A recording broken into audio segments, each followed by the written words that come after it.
Today is August 6th, 2026, and the single most important sentence in this entire war was published by United States Central Command in fewer than 15 words. No U.S. aircraft were destroyed or damaged in recent attempted Iranian attacks. That is the whole statement. No adjectives, no threat, no promise of retaliation.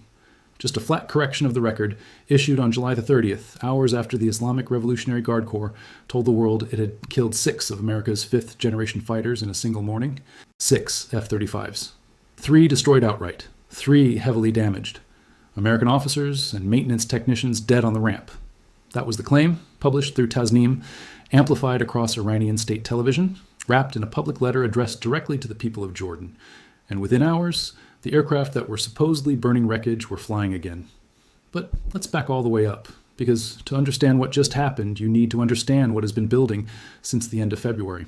This war did not begin last week. It began on February 28th, 2026, when American and Israeli air power struck Iran on a scale the region had never seen, and Supreme Leader Ali Khamenei was killed on the opening day, along with a large portion of Iran's senior leadership. Understand what that means structurally. Iran is not a country that lost a battle. It is a country that lost the man at the top of its entire theological and command architecture in the first 12 hours, and has been improvising a chain of command ever since. Every single thing the IRGC has said and done in the 5 months since flows downstream from that fact. Tehran's answer was the waterway. Iran closed the Strait of Hormuz, the choke point through which roughly a fifth of the world's liquefied natural gas and a quarter of its seaborne oil trade moves. Not a blockade of a country, a blockade of the global energy system. The IRGC issued transit warnings, boarded merchant ships, and laid naval mines. Insurance markets froze. Shipping lines suspended operations, and the price of that decision landed not on Tehran, but on every fuel pump on Earth. Washington's counter came on April 13th. A United States naval blockade of the entire Iranian coastline, under CENTCOM command, aimed at stopping every vessel entering or departing Iranian ports. The Pentagon's own accounting put the cost to Iran at roughly $500 million a day in lost oil revenue. By the 1st of May, that figure had compounded into billions gone. Iran seized 2 cargo ships in retaliation. It changed nothing. Then came the diplomacy. A Pakistan-mediated memorandum of understanding signed in June, the Islamabad MOU, whose first clause required a cessation of aggression on all fronts. It held, in the way these things hold, imperfectly, contested by both sides, with each accusing the other of violations. Iran says the United States kept striking. Washington says Iran never stopped interfering with traffic in the strait. And on July 7th, IRGC attacks on commercial shipping resumed openly. That is the ground under everything you are about to hear. Not a sudden flare-up. A 5-month grind in which one side has been losing $500 million a day, and the other has been running a bombing campaign. It has paused and restarted more times than most people can count. Now, the last 8 days. On July 28th, Iran fired ballistic missiles at American forces in the region, what CENTCOM described as a surprise attack on Americans, launched during a diplomatic pause that had already been in place. Every missile was intercepted. Not most, everyone. The American answer arrived the following night.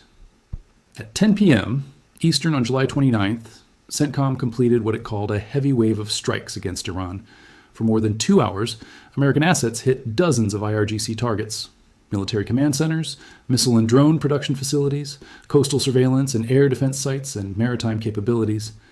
Explosions were reported in Bandar Abbas and around the islands that ring the strait itself. The stated purpose was blunt: to further diminish the threat Iran and its proxies pose to American forces, commercial shipping, and neighboring Gulf states.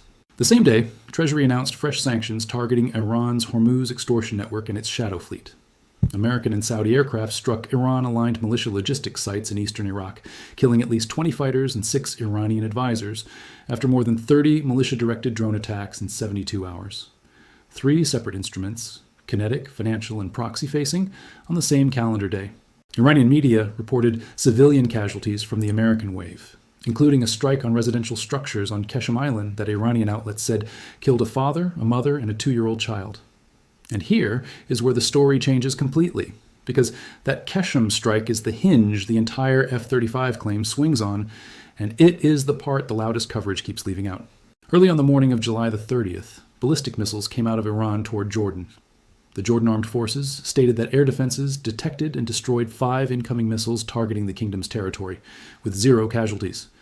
Iranian outlets reported a blast at Muwaffaq Salti Air Base. And then the IRGC Aerospace Force issued its statement. Not to Washington, to Amman.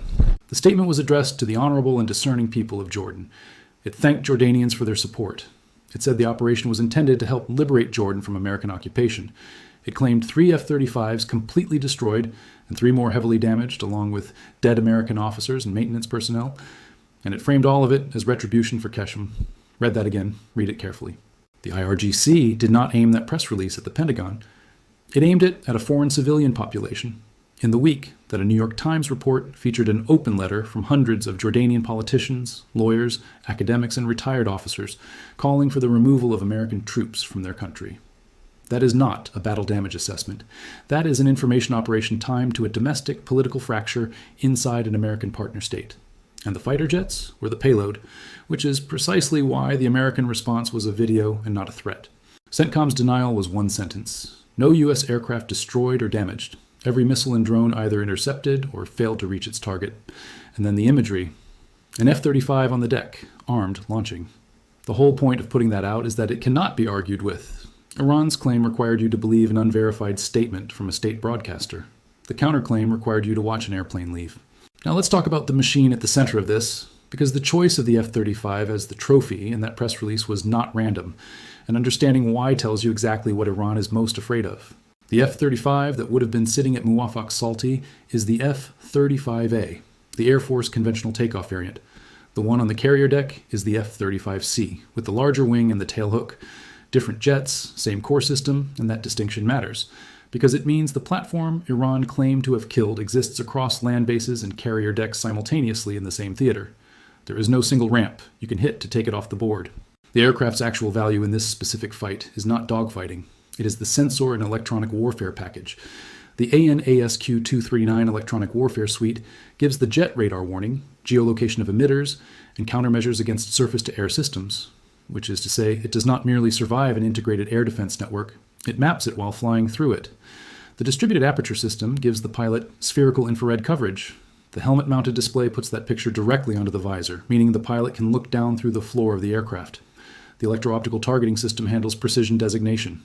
The F-135 engine produces enough thrust to get the aircraft off a threatened ramp fast. And the radar cross-section is small enough that the engagement geometry Iranian air defense crews trained on for 2 decades does not apply. Put those together, and you get the capability that actually terrifies the IRGC. A survivable, penetrating platform optimized for finding and killing mobile ballistic missile infrastructure. Transporter erector launchers, buried launch complexes, hardened command nodes.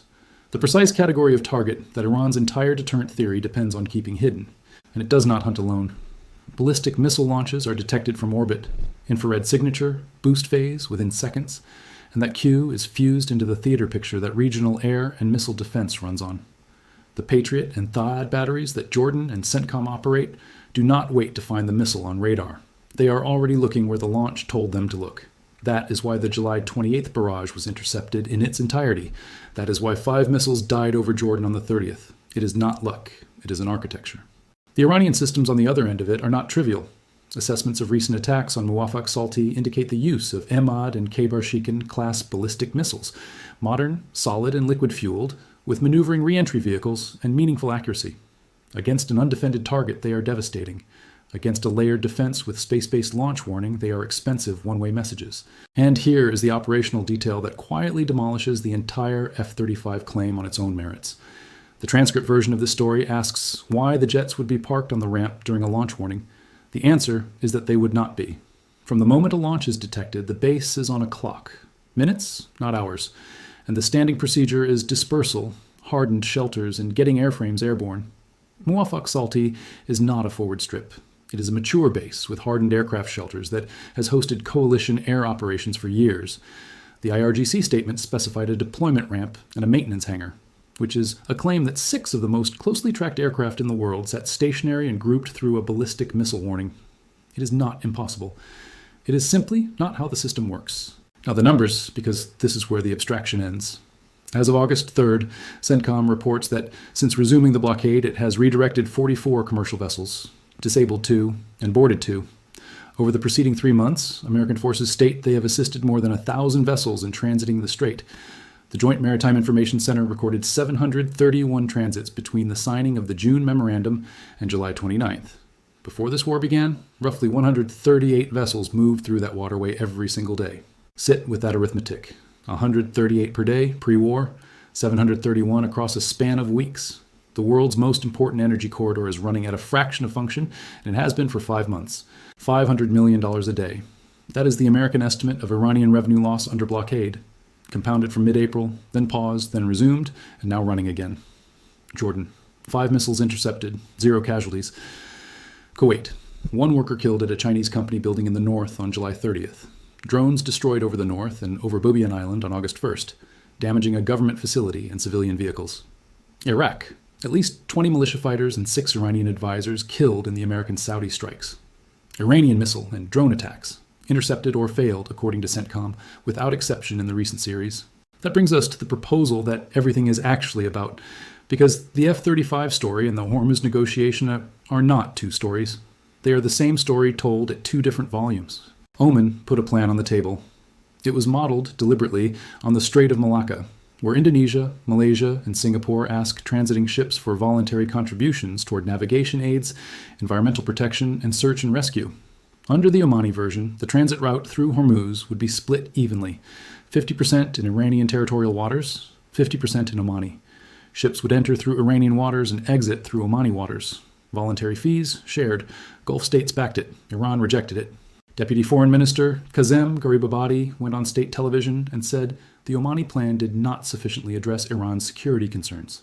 Tehran's counterproposal. Iran manages the lane through its own waters, and Muscat manages part, but not all, of the opposite lane. Garibabadi also said Iran has no plans to negotiate with the United States, that talks are proceeding step by step with Oman alone, and that Tehran would consider any action to maintain control over the strait, including the resumption of war. Break that down clause by clause, because each one is doing separate work. Part, but not all, of the opposite lane is the entire negotiation compressed into 6 words. Oman offered parity. Iran wants asymmetry, a structural veto over both directions of traffic, not access, control. And the difference between those 2 words is the difference between a shipping arrangement and a permanent toll booth on 20% of the world's LNG. No plans to negotiate with the United States is the ideological price of entry for the hardliners, and it is why the negotiation runs through Muscat rather than directly. Including the resumption of war is the leverage line. It is also, read honestly, an admission, because a party with battlefield options does not need to announce that war remains on the menu. Then there's the money. The Malacca model that Oman's proposal borrows from raises very little in practice. Voluntary contributions there are a rounding error. Tehran has reportedly floated a service fee in the vicinity of $1 million per ship. Those 2 numbers are not in the same universe. Calling it a service fee rather than a toll is a linguistic operation, not an economic one. The fee is for security, environmental protection, monitoring, and staffing, and the proceeds would be split with Oman. And, as of yesterday, regional officials briefed the Associated Press that the 2 sides have made real progress toward exactly that structure. Inbound through an Iranian-controlled route, outbound through an Omani-controlled route, service fees for security and environmental protection, revenue split. A U.S. official pushed back immediately, saying any temporary corridors would not require Iranian authorization and would not involve tolls. Pentagon officials are reportedly uneasy, the objection being that any such arrangement hands Tehran a formalized role in an international waterway that it earned by mining it. Now here is where it gets significantly worse, and where the last 4 days turn into something close to farce. On August 1st, Trump said the United States was locked and loaded and ready to strike Iran. On August 2nd, Sunday, he announced he had called off what he described as the largest planned American military operation since the Second World War. His account? Saudi Arabia, the United Arab Emirates, Qatar, and Iran all asked him to hold. His words to reporters were that he wanted to give them every last chance before decapitation, and that Iran called and asked him not to attack. He said negotiations would begin Monday afternoon. He said there would be a deal on Hormuz, and then a deal on the nuclear file. He said Iran had agreed to an immediate, complete, and total opening of the strait. On Monday, Iran said none of that was happening. Foreign Ministry spokesman Esmail Baghay stated Iran had no plans to host foreign delegations or send negotiators abroad in the coming days. Iranian officials insisted they were talking to Oman about Hormuz and to no one else. By Monday morning, Trump was on Truth Social calling Iran's leadership unbelievably duplicitous, writing that they ask for a meeting, some would say beg, that talks begin with more scheduled, and then they announce publicly and proudly that no discussions are occurring. Deny in public, dial in private, same 72 hours. Because look at what Abbas Araghchi was actually doing while his ministry denied everything. Iran's foreign minister held a second round of phone calls within 24 hours with Saudi Foreign Minister Faisal bin Farhan and Pakistan's Chief of Army Staff, Field Marshal Asim Munir. Separate conversations the same day with Turkish Foreign Minister Hakan Fidan. Contacts with Iraqi officials. Both the Saudi and Pakistani sides emphasized regional cooperation and political solutions. Araghchi himself has said the Oman talks are in their final stages. That is not the diplomatic tempo of a government that has nothing to discuss. That is a foreign minister working the phones through the night. And this is the part most people miss entirely. It is not a contradiction. It is the operating system. A regime that has spent 5 months telling its own population that it is destroying America's fifth-generation fighters cannot then be seen walking into a negotiating room. The claim and the denial are the same instrument. The IRGC statement about the F-35s was never intended to survive contact with satellite imagery. It was intended to survive one news cycle inside Iran, among a population that has absorbed a war it did not choose, a currency in collapse, unemployment the government now concedes out loud, and the killing of its supreme leader on day one. So run the 3 tracks together, because the convergence is the actual story. Track 1 is financial. The blockade at $500 million a day, sanctions on the shadow fleet and the extortion network, 44 vessels turned around, oil revenue strangled, and a national budget built on exports that cannot leave port. Saudi Arabia's own economy contracted nearly 5% in the second quarter as oil activity collapsed, meaning even the states winning this war are bleeding, which sharpens every Gulf capital's incentive to end it. Track 2 is military. Dozens of IRGC command centers, missile production sites, coastal surveillance nodes, and maritime assets struck in a single 2-hour wave. Militia logistics in Iraq hit by an American-Saudi package. Every Iranian retaliation intercepted. Iran's naval commander responsible for the strait killed months ago. The IRGC is not losing capability at the margin. It is losing the institutional infrastructure that generates capability. Track 3 is psychological, and it is the one Tehran has the least control over. When you claim 6 F-35 kills and the aircraft flies the next day, you have not deceived Washington. Washington has satellites over that ramp. You have taught your own people that your announcements are unreliable. And a regime that has already lost its supreme leader, its currency, and its revenue cannot also afford to lose the credibility of its own broadcasts. The convergence is what makes this different from the last 5 months. Any one track alone is survivable. Iran has absorbed sanctions for decades. It has absorbed bombing before. It has managed domestic discontent before. What it has not done is manage all 3 simultaneously with no functioning apex decision-maker. Which brings us to the question of who is actually running Iran right now. Nominally, President Masoud Pezeshkian, a reformist, elected on a platform of engagement, presiding over a system that no longer runs through the office he holds. Below him, the foreign ministry under Araghchi, a career negotiator, former ambassador, the man who has spent his professional life in rooms with Western counterparts, now running the Muscat channel and calling Riyadh and Rawalpindi at midnight. Gharibabadi handles the technical file on the strait. Bagay handles the denials. Parallel to them, and not subordinate to them, sits the security architecture. Mohammad Bagher Zolkadr, Secretary of the Supreme National Security Council, is the man who warned on the evening of July 31st that continued American warmongering would tighten the closure of Hormuz and shut other straits and choke points, and that the global economy, energy markets, and American voters would pay the price. Major General Ali Abdullahi commands Qadam al-Anbiya Central Headquarters, Iran's wartime central command, and issued the message to regional capitals on August 1st that the United States is accelerating toward full regional war, that Muslim countries must reconsider their alignment with Washington, and that any country making itself a defensive shield for criminal aggressor America will burn in the fire of war. And then there is the IRGC Aerospace Force, which issues its own combat claims, addressed to its own chosen audiences, on its own schedule. Notice what is missing from that list: a single authority above it capable of ending an argument. Khamenei's death removed the arbitration function from a system explicitly designed around one. What remains is a foreign ministry negotiating in Muscat, a national security council threatening additional choke points, a wartime command threatening allied states with destruction, and an aerospace force publishing battle damage claims that its own diplomats then have to work around. Trump's read on this is that Iran asked for the strike to be called off. Iran's public position is that no such request occurred. Both can be true simultaneously. If the request came from one node and the denial came from another, that is the most plausible reading of the last 4 days, and it is far more dangerous than simple bad faith. Now the honest assessment, because the mainstream framing on both sides is wrong. The Iranian version, that the strait remains sovereign leverage, that American losses are mounting, that the resistance front is intact, is not supported by the operational record. The claims of F-35 kills, of destroyed drone hangars at Ali al-Salem, of damage to American facilities in Bahrain, have not been verified by any independent source, and have been directly contradicted by CENTCOM. The triumphalist American version that Iran is beaten and about to capitulate is also not supported. Iran is still launching. Ballistic missiles still reach Jordanian airspace. Drones still reach Kuwait and kill people. On August 4th, a dry bulk carrier reported being struck by a projectile off the Omani coast in the strait. The crew abandoned ship and one seafarer was reported missing.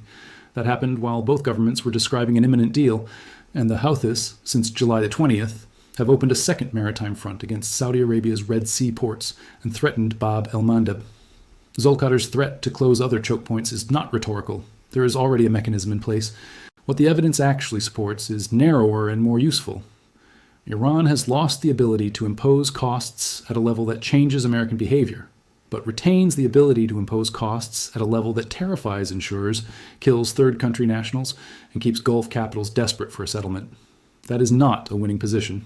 It is a position from which you extract terms, and extracting terms is precisely what the Muscat Channel is for.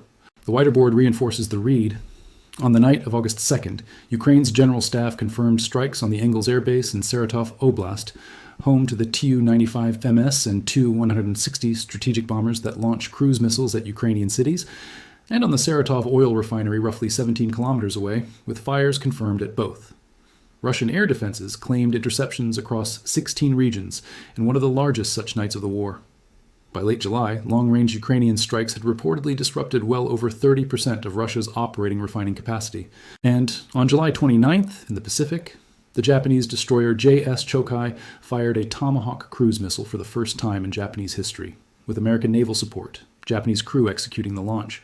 Tokyo has procured 400 of them since 2024. 5 Aegis destroyers are being modified, with the eventual objective spanning the full Aegis fleet.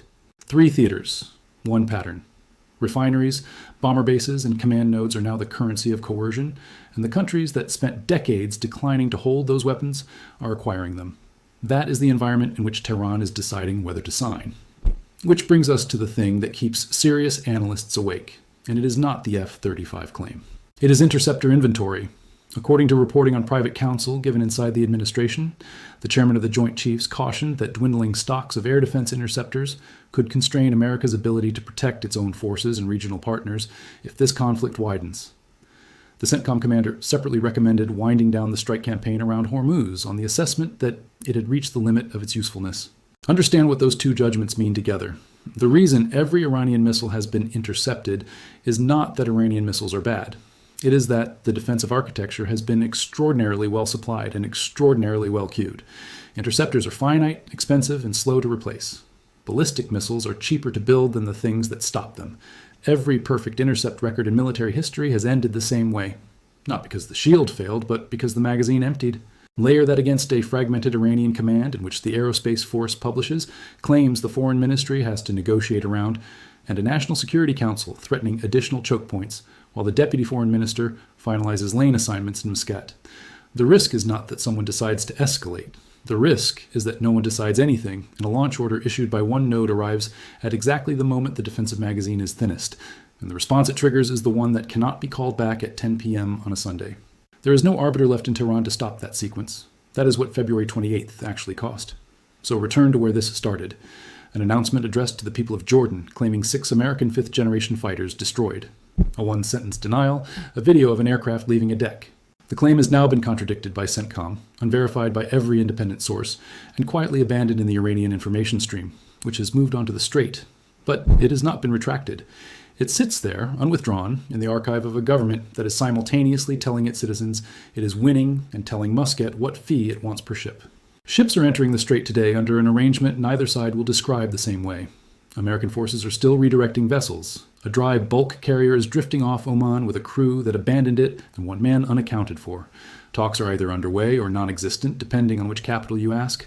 And the president who called off the largest strike package since the Second World War on Sunday was calling Iran's leadership duplicitous by Monday morning. 6 aircraft that were never destroyed are still flying. The magazines that have made them untouchable are not infinite. And somewhere between the ministry in Tehran that is negotiating and the command that is threatening, someone is going to be asked to make a decision that neither of them has the authority to make.